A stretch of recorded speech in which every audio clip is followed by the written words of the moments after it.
Well, it's great to be with all of you. Good morning on this wonderful Sunday morning for you people, at least. It's a joy to be able to share with all of you and to connect again. Um, as I was walking out the door of my home, the Parvati said to me, make sure that you say hello from her to everyone here, because I think a lot of you know her. And so her blessings are with you as well. But I was talking with Nara and Kalamali before we got everyone in on the Zoom call, just that I said that I've never actually been to Australia. I've been to New Zealand twice and enjoyed just the beautiful presence of all the devotees there. But Parvati has been to Australia. She went with Swamiji in 1980, before she and I got together. And I think there were just two others that went with Swamiji to explore what Australia had. He had been there, of course, a number of times before that, and he went there sometimes after that as well. But so it's a joy that both Parvati and I have had the connection with that part of the world. So many blessings to all of you. So it's interesting in the Autobiography of Yogi that Yogananda, the chapter on Kriya, he calls it, it's titled The Science of Kriya Yoga, which is interesting that he puts that emphasis on it because it's a very important part for us to understand, even if we don't have Kriya yet. And for those that are Kriya bonds that have taken Kriya, it's important to always look at that and understand it from our experience, deepening and deepening more and more. So, but the idea that there's a science to Kriya is intriguing because it allows us to focus on not just the mechanics, of course, that's part of it, but really what's trying to happen within our consciousness and specifically with our energy flows. Because if you think of it in a kind of more refined way, that our path, the path of Kriya Yoga, the path of self-realization, is really more of an interior religion rather than an external or exterior religion. And that's good to understand. It's good to understand that in terms of how we're relating to it. Of course, we're going to have the outer parts of it, whether it's coming together in satsangs like this or having classes or webinars or ceremonies. They're all important to that, but they're really just expressions from the heart of the experience that we have. And it's that heart of it that really is both the science of it and the devotion of it. Because in the science of it, what's happening is that we're really retracing our path back to God through the energy in the spine. And not only in Kriya Yoga per se as a technique, but in the whole path that we've taken on, the path of self-realization. Because even as Swamiji has said to us in the past, that even a kindness towards other, a kind thought towards other, a loving energy towards others is drawing that energy in and upward to its higher centers. So Kriya simply allows us to go much more into that focus, much deeper into that experience that we only sometimes feel we're just affirming, but we are indeed experiencing it. Now, probably everyone here that's done any meditation, whether it's Kriya or other techniques, there's probably sometimes, hopefully not too many times, but when it feels like, so is this actually happening? I may be doing this, but I don't feel anything. There's no real experience that I'm tuning into. It seems that I'm here and whatever's happening with my meditation is somewhere else. But the interesting thing with that is it's more in our self-offering that the experience really is going to have its result. Now, we all appreciate the fact that the conscious mind is not really well suited to understanding what's going on deeper levels. So it may have its perspective of nothing's happening in meditation. But I was just reading recently about this point that's significant about any technique, that if we focus and then we're drawn off of that focus, and maybe that's never happened to you in meditation, but you know what it's like that we meditate, we're doing a technique, and suddenly our mind's off in dreamland somewhere. But every time we come back to the technique, every time we refocus, that is a supreme victory. That is really an amazing experience just to come to that point time and time again. Because that's really what's happening for us, is that we're reinvigorating the memory, as Patanjali talks about in the Yoga Sutras, Smriti, that divine remembrance of who we are. Well, sometimes we feel like we've got an uphill battle. It feels like there's much more energy invested in those past karmic things, those past attachments, those past desires, and they keep us kind of going in a certain pattern. But it just keeps our ongoing, that continuity of our willingness and that offering that changes that. And sometimes it changes, as I often say, it's like, looking at your hair grow on your head. Most of us don't realize that's actually happening day to day, maybe week to week, maybe month to month for some of us, but it's happening. And we're not there cognizing it at each day or each moment or whatever. We're just realizing, oh, my hair is longer. I probably need to get a haircut or a hairstyle or whatever it is. But with meditation, it's even more refined, more subtle than that. It's that our true nature is coming more to the forefront. Well, perhaps a more true way of saying that, our consciousness is coming to the fullness of who we are, not just the forefront, but the fullness of who we are. But when we think about what's happening from our karmic attachments and desires, as we all know, we talk about this frequently, it's the karmic seeds that are lodged as vortices, as whirlpools in our inner astral spine. And it's those vortices, those attachments, those desires that cause us to have the reactive process. Um, I was just dealing with a few situations this week. It was like they were all swirling around. And of course, they involve different people. And there were some challenges. And I was working with our online team here to kind of look at what was going on and what we were doing with it. And there were three different situations, and they all felt embroiled in a lot of just odd energy, in essence, reactive processes. And it felt like we were stumbling and hitting some walls in these situations. And I was talking with them, and there were three different conversations with three different of our online team, individually, not as a group. And we talked about things, and we talked about where we were going to go with the conversation with these individuals that were having some challenges with us, or we were having challenges with them, perhaps. Um, and at the end of the day, uh, Friday afternoon, our time, that they all came to me and talked to me about how everything worked out really well. I mean, not perhaps to the complete resolution that could be there, but moving a lot in that direction. And I just thought it's because these folks on our online team, they're very deep souls. They're very committed. They want to find dharma always in the situation, but they're also deep meditators.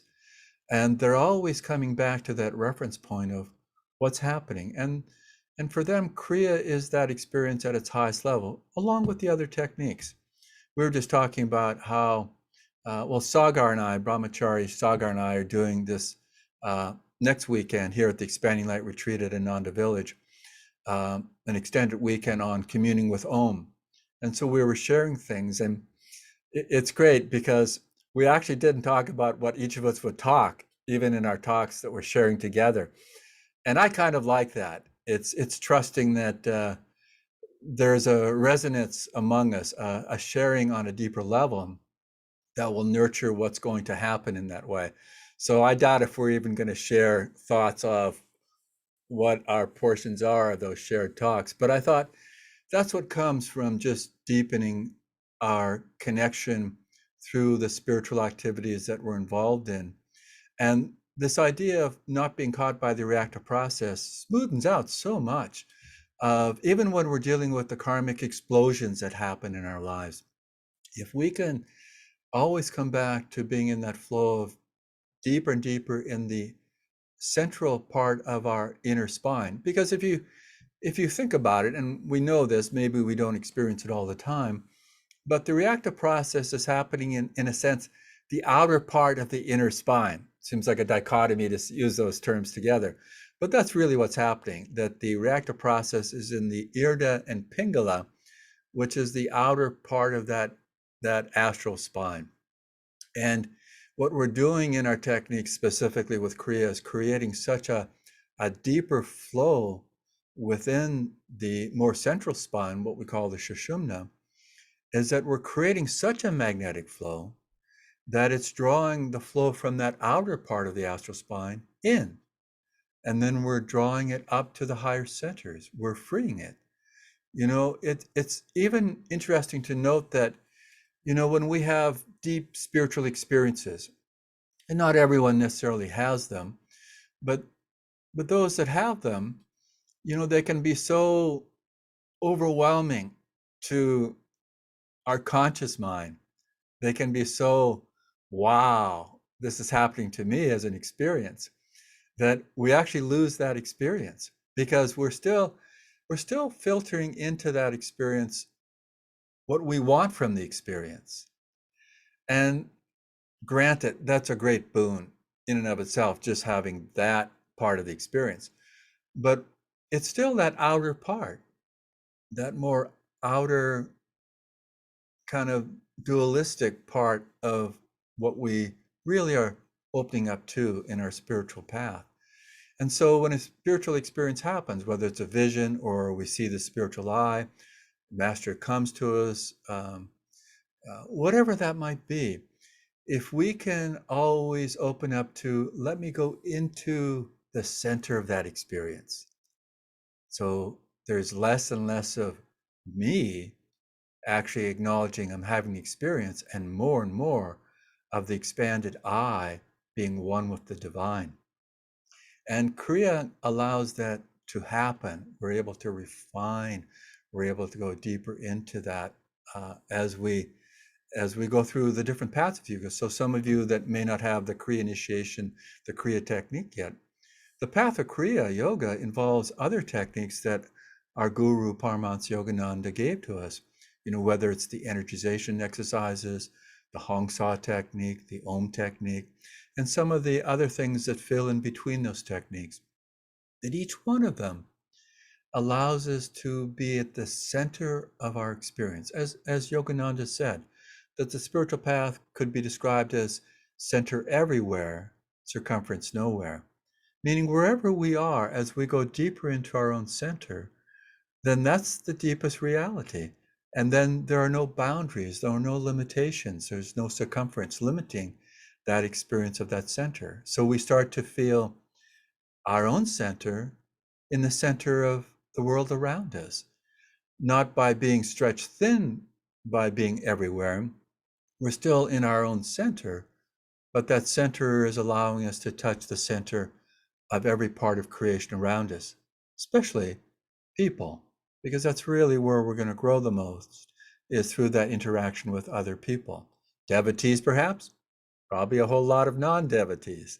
And that's really what we can offer to the world. So the practices and the attitudes and the way we approach the path of Kriya Yoga is not only liberating for us personally, individually, but starts to create waves of magnetism, ways of influence, not in a proselytizing way that we're trying to convince people, but more in the sense the invitation of that energy and magnetism draws people, in a sense, through their own soul call, their own soul memory, that smriti of their own soul of what is really important in life.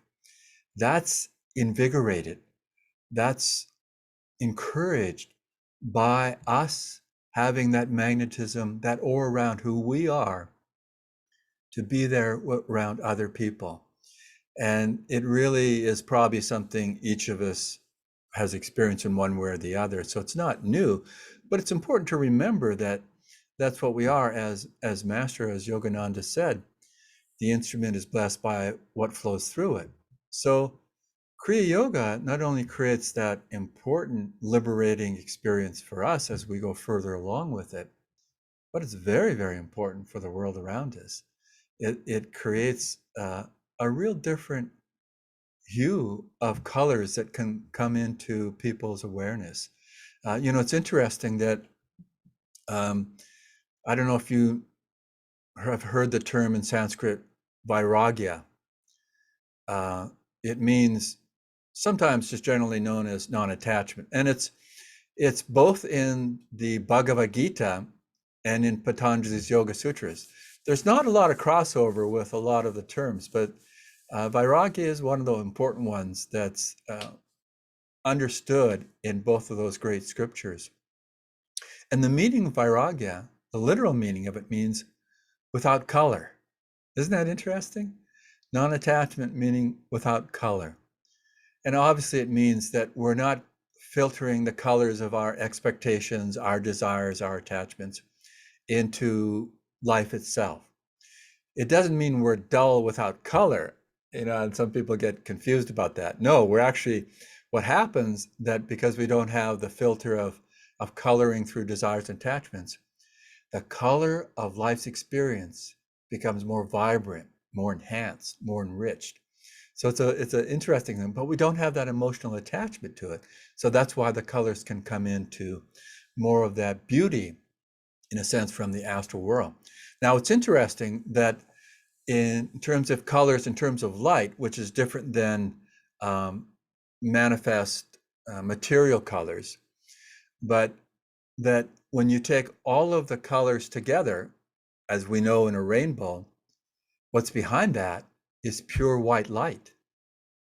And so that purity of that white color isn't really a stagnant two-dimensional thing that we see, like a white wall. Because if you took all the colors and put them on the white wall, you'd see mud.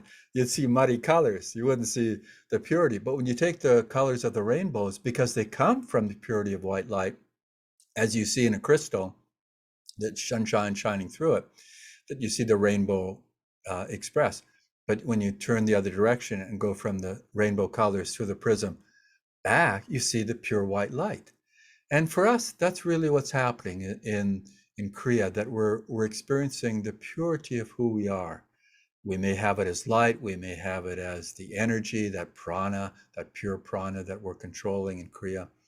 But we're finding more and more of who we are. Remember, we're not adding these experiences. I think we all know that. We're coming to the understanding of getting rid of the layers of delusion that have covered that up. But we're expressing who we really are in that sense. And so along with the science of Kriya Yoga, the important part is that we also bring devotion into it. Remember, as Master Yogananda said, that Kriya Yoga plus devotion works like mathematics. It cannot fail. Isn't that? It's just such a sweet thing to remember that Kriya Yoga plus devotion works like mathematics. It cannot fail. So we bring the science and devotion together in that experience.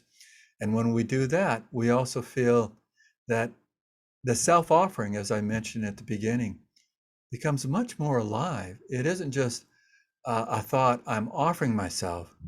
We start to really feel, we cognize and feel, this is the essence of my being, is that offering is always going to be how I take my little self and expand into my greater self. In the poem Samadhi, Yogananda wrote in one of the lines that the knower, knowing, and known become one. And in that self-offering, that becomes more real. So in all of our techniques of meditation, that if we can feel that we're not having devotion perhaps through chanting and then meditating. No, it's all with devotion. The chanting may seem like it's a spark more of a focused devotion, but then we should feel we're drawing that devotion in deeper and deeper ways in every part of our meditation. And then in every moment, every part of our day. It is as if we have devotion and then life, devotion should be part and parcel of every part of life. It shouldn't be something we're doing, but rather devotion is something that's coming out of the pores of our skin, out of the depth of our heart, through the sparkle in our eyes, through the smiles on our faces. All of that comes together from that experience. The other important part of the spiritual journey, not only in the path of Kriya Yoga, but really on the spiritual journey for everyone, is attunement. For a lot of us, it's attunement with the guru. But even those that don't have a guru yet, attunement with the divine is incredibly important, because it's that attunement that it draws the grace of the divine. And ultimately, truly, really, it's that grace that allows us to be transformed. What we're doing is we're doing all that we can from our self-offering, our giving, our focusing, to really align ourselves to that divine experience, to that divine consciousness, to that divine oneness.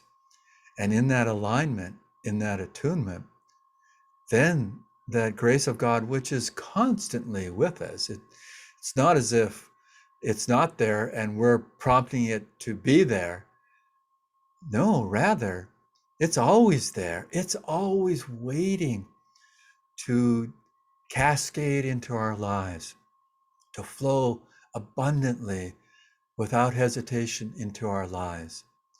What we're doing is we're creating the greatest possibility directionally for that flow to happen into our lives.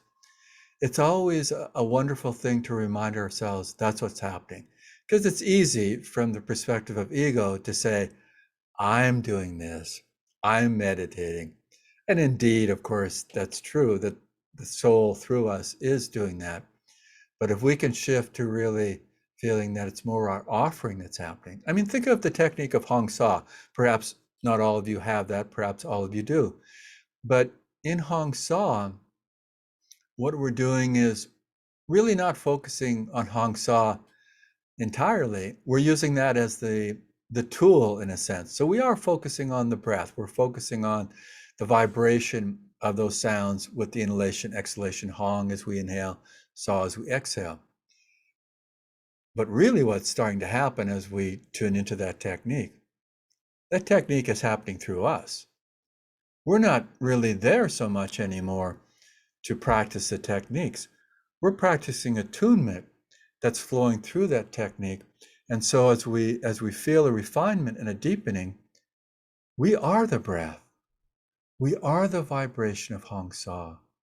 And then what starts to happen? Those pauses between the breath become more apparent to our consciousness.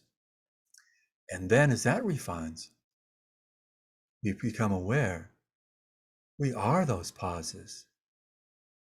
We become more one with that infinite experience. And then we may come back to, a more superficial level of consciousness, but then return. What's really important with all the techniques, whether we have Kriya or not, is that if we do start to go into the dreamland state, these subconscious dreams, or thinking the million thoughts in a nanosecond part of our meditation, which isn't really the meditation, of course, that always come back to the technique. Always come back, even if you're running out of time at the end of meditation or your technique part of it, because you always want to end just being absorbed without technique. But just spend, even 20 seconds with doing one more Hong Sa that's really focused. 20 seconds at the end of Om, if you've been drifting off, just being there, Om, with Om. With energization, if you've been haphazard and subconscious, and at the end you think, oh, I'm finished. Oh my goodness. Be there with it completely in that prana. And with Kriya, do that last Kriya breath, be with it as if you are that experience, not doing that practice. And in this way, we start to always feel that we're in the refinement of the techniques of meditation, but the experiences of life. Everything comes in. It's not, I don't mean by refinement, or always looking, saying, I should be doing this. That may be part of it. But refinement is really letting yourself be in the center, and in that self-offering, in that devotion, in that attunement, then what we find is that we really are transformed. We are lifted up in that experience. Remember the phrase that usually the Kriyacharyas say in Kriya initiations. For those that haven't had Kriya, obviously, you don't remember that because you haven't had the ceremony.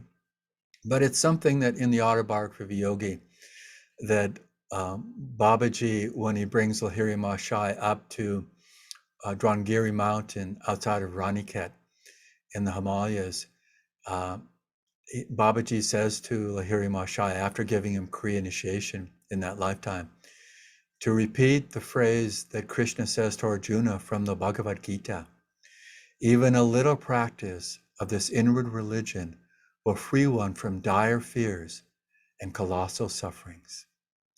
It's such a deep promise.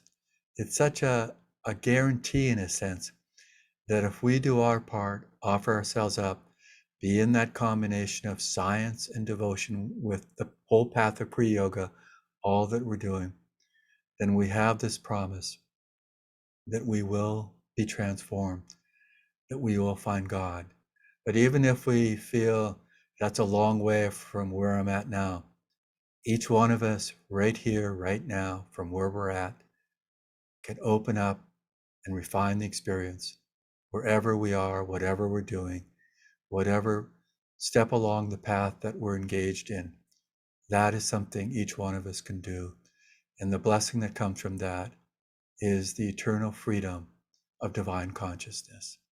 So I wanted to open up, and I think Nara and Kalamali will maybe read some of the chat questions, and then I'll answer them. So wonderful. Thanks, Pranaba. That was, yeah, very inspiring.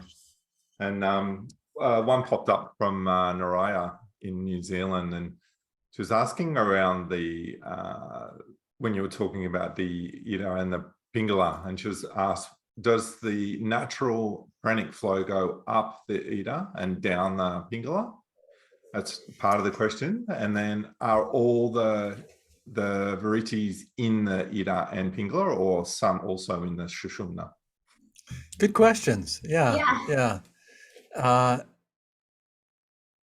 You know, from Yogananda's approach and our whole line of gurus, including Lahiri, who talked about Kriya and things, that the energy flow goes up the Irda and down the Pingala. And if you think of the outer parts, so the Irda is the left side of the astral spine going up from the base, and then the Pingala is the right side going down from the spiritual eye and down to the base of the spine. So what Kriya does, of course, is creates a magnetic flow in that. So as I said, we create such a magnetism, we draw the energy in deeper. In terms of the vrittis, that's a subtle question. My sense is, you know, I've never really heard that one ever answered, and it may be out there, but I don't recall, and I've certainly looked thoroughly. My sense is most of the vrittis are in the Irda and Pingala, in the astral spine. But, you know, we're not liberated until we're liberated. And we know that even as a Jivan Mukta, which is understood as being liberated while living in the body, there's still karma to be worked out from past karma. We're freed from any further karma, you know, accruing to us, but we still have past karma. And if we're in that deep state, because the understanding of a jiva and mukta is that one is in nirvikalpa samadhi, not just in sabhikalpa samadhi. Sabhikalpa samadhi means with condition. It means you have the experience of samadhi, but you return to who you are still. I mean, blessed and, you know, refined by that experience of sabhikalpa samadhi. But it's in nirvikalpa samadhi that you really have gone into the deepest experience refined so much that there's no ensuing karma ever to tie its post to your ego. And so if that's the case, and there's still karma at that deep level, then I assume there are vrittis in the Sushumna. That would make sense from that understanding of it. But the real answer is that, hey, once you're in the Sushumna, I wouldn't worry about it. I just go with the technique of going deeper within. That's the way out. But good question. So yeah, that was a really good question. And she also mentioned the chant, "Desire my great enemy." And sometimes people also will share a bit about how that relates to Kriya Yoga. Do you? Yeah. Yeah. I mean, I chant it all the time. Yeah.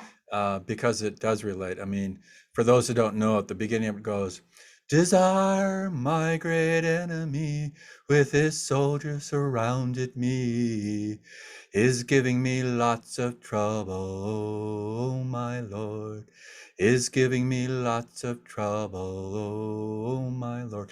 And then the final verse is, control the little pranayam, become all-pervading pranayama. You won't have to fear anything anymore. You won't have to fear anything anymore. And then the verses in between are real good too. But yeah, that chant, if all of you can learn it or listen to it and sing along with it in one of the recordings, it's on one of the chanting recordings from the Kirtan group that Ananda put out as CDs, but you can get it live streaming now. But it's a very important mantra chant. And it's like a mantra because it has just the power of invoking the deeper experience of what we're having happening through Kriya Yoga. So yeah, I always think about that chant the chant a lot, and try to go into the depth of that chant. So that's a good one to deal with. So yeah. And somebody just Shelly, she shared, she said, "Thank you, Pranaba. I really appreciated your comment about what to do when nearly at the end of the techniques, and realized that you're surprised you're at the end, like, oh, I'm at the end." Yeah.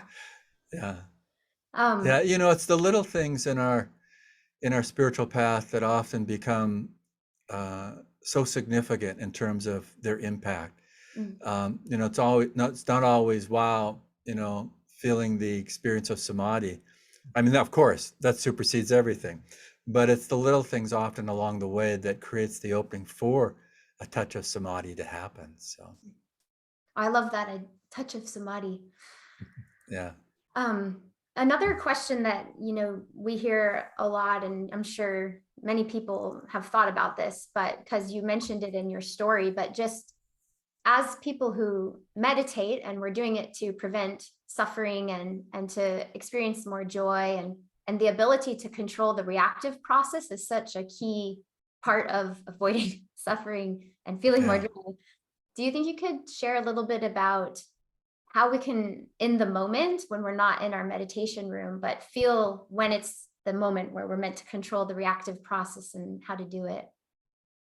Yeah, it's very important. I mean, the combination of that interior practice during our meditation practice, and then living in our outer lives and really having the tools to commandeer, not only just the right response, but the energy flowing always to expansiveness. It's so important. It's so important for us, because otherwise we can get caught into the dilemma that I'm okay in my meditation room, but life itself, doesn't work that well. But that never has to be the case. We can take steps always in every moment, including in sleep. Master said we can take steps in the direction of expanded consciousness. And so, but really, when we're caught in a situation where you can feel the boiling reactive process about to just explode, we can take very, very succinct steps. It's not like it's a mystery. What we can do is, one, just breathe, actually first just pause, from that experience. I mean, You know, some people in our lives are given to us as gifts as being able to push our buttons really, really well. Um, you know, and one, if we have the attitude, they're gifts to us, that helps a whole lot.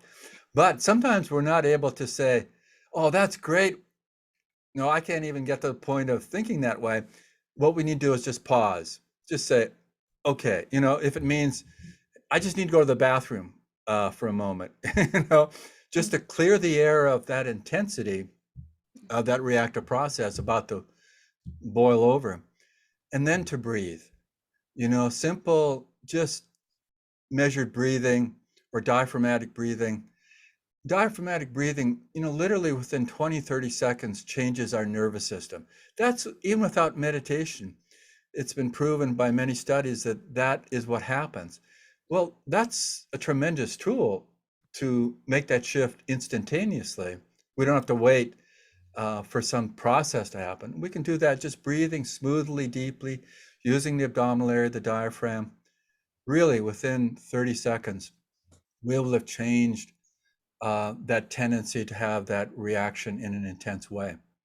And then it's really looking at um, understanding what's going on. You know, most of our exchanges, when we get caught in a reactive process, uh, especially with another person, there's something beyond the obvious happening. You know, if someone's really laying into us, probably they're in pain, probably they're suffering, and they've lost control of their processes. So they're just really with a lot of heat, finding some way to express that. I mean, you see that in politics a lot, of course, these days. But if we can just feel, okay, what's really going on? I mean, what's the real issue here? And part of it is, do I really need to win the argument with a person if they're coming at me? Is that really the solution to this? But sometimes we get just reactive to things that happen.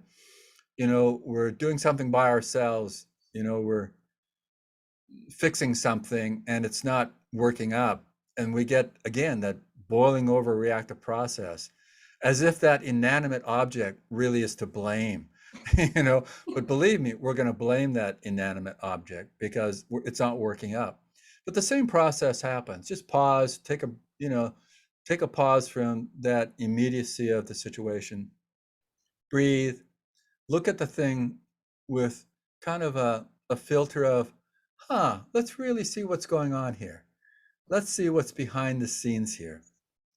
And with that and the breathing, then the next step is really saying, how do I want this to work out? You know, if you're, as someone said, if you're directing a movie, how do I want this scene in the movie to play out? You know, because I really can actually alter what's going to happen with this scene by how I choose to play with that. You know, it's like this. David and Karen Gamma have done a lot of workshops. They're from Ananda Palo Alto on overcoming the challenges of stress. And they used a very good example where you're on a very intense situation in a subway or in public transportation where it's really crowded and you're just shoulder to shoulder like sardines in a can. And someone just jabs you in your rib cage and you're just about to turn around and lay into this person. And you turn around, you see they've got a white cane, you see they're blind, and you stop. But nothing has happened in terms of the situation. Nothing has changed. Nothing is altered. It's just that you're filtering it differently. Well, it's a good key to understanding. We can do that always, but we need to train ourselves. And I think that's what people don't necessarily relate to doing, is you need to train off duty. And Master and Swamiji often said, at the end of the day, that's a good time to train.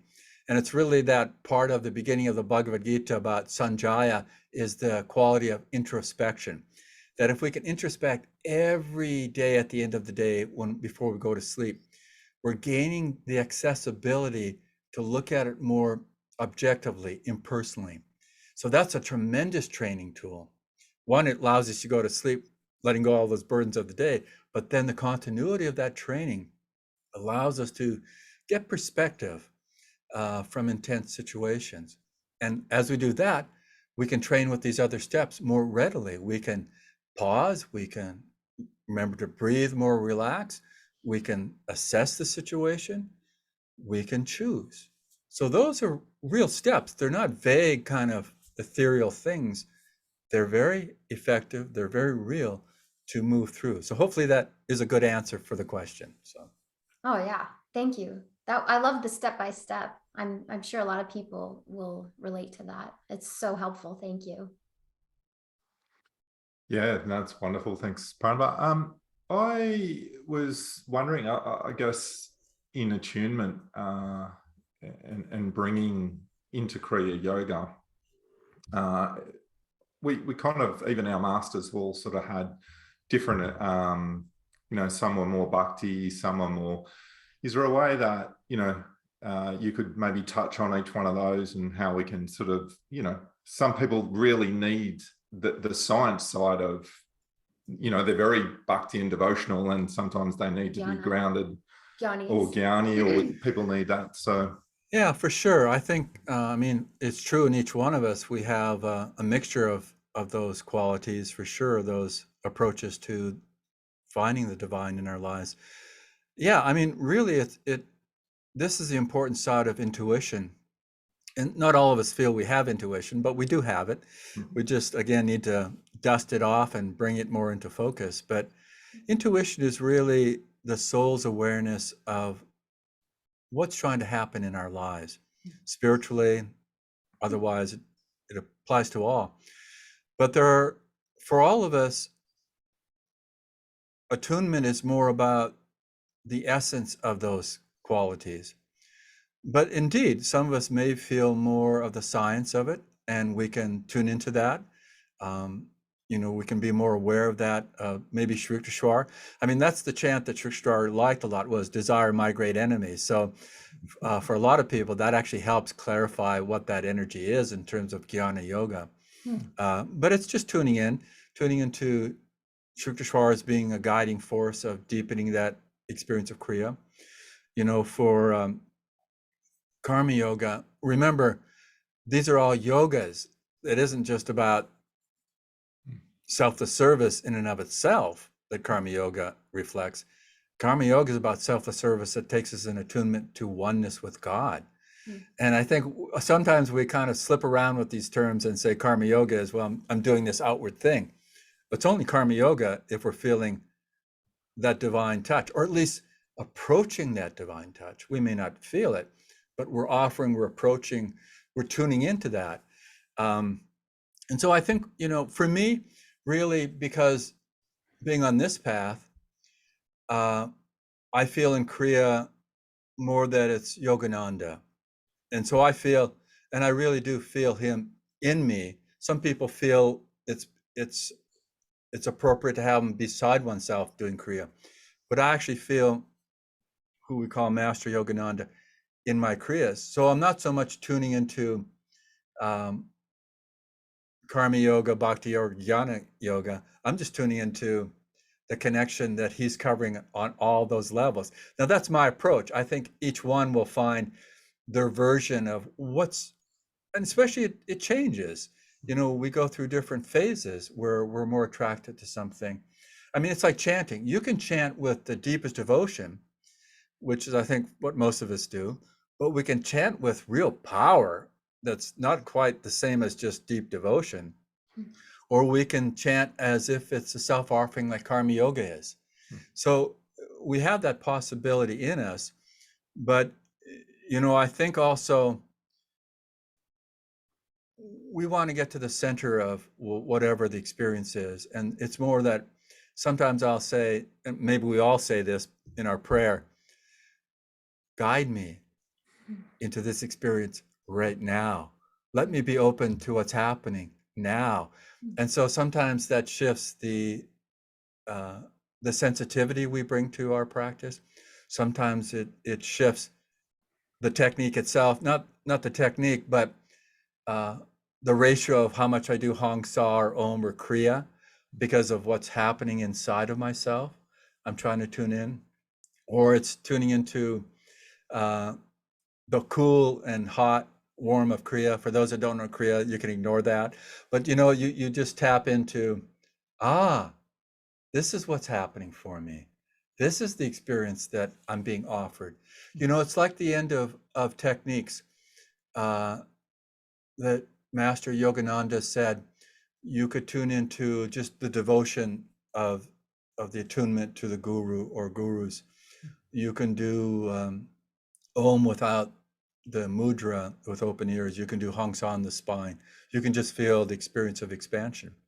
But they're not techniques to do at that time. Interesting, isn't it? They're experiences that we're opening up to, that's coming from the divine. So it's not like we're going to do Hangsa on the spine as a technique at that point. We're just saying, okay, I'm aware. My intuition, my self-offering is drawing me to feeling, let me be in Hangsa on the spine. Now that's different, isn't it? It's a different understanding of it. But in that way, we allow ourselves to open up to more of the heart's feeling, the attunement of intuition, the attunement of self-offering, which is karma yoga. So it's a nice way to look at it rather than just lines that are different along the way there. Does that make sense? Yeah, that's wonderful. I love that question too. Yeah, it's a good question. Yeah. And Pranaba, we are very grateful because we can feel your joy and how much devotion you have in meditation and for meditation.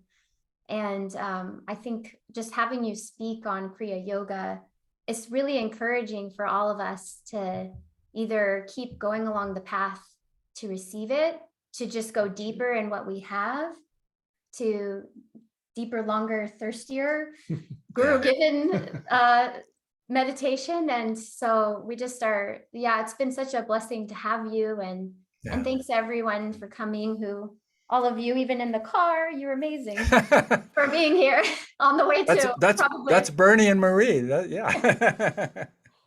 So let's end with healing prayers. Yes, that would be lovely. And thanks everyone again for being here. Yeah, thank you all. So let's close our eyes and feel as what we've been sharing together,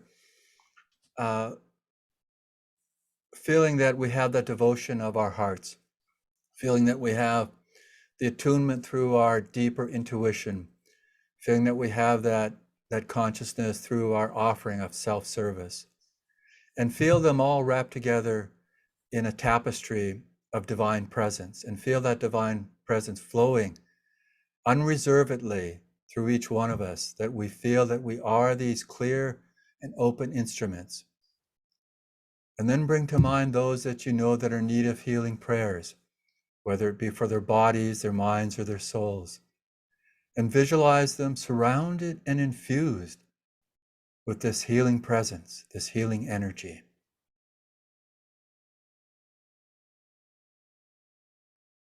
And then feel this healing energy expanding out into the world where there's conflict and turmoil, that the consciousness of peace and harmony can be there in the hearts and minds of all receptive souls. And feel this power of this energy being transformative. And let's rub our palms together and let's chant Om together, sending these blessings out.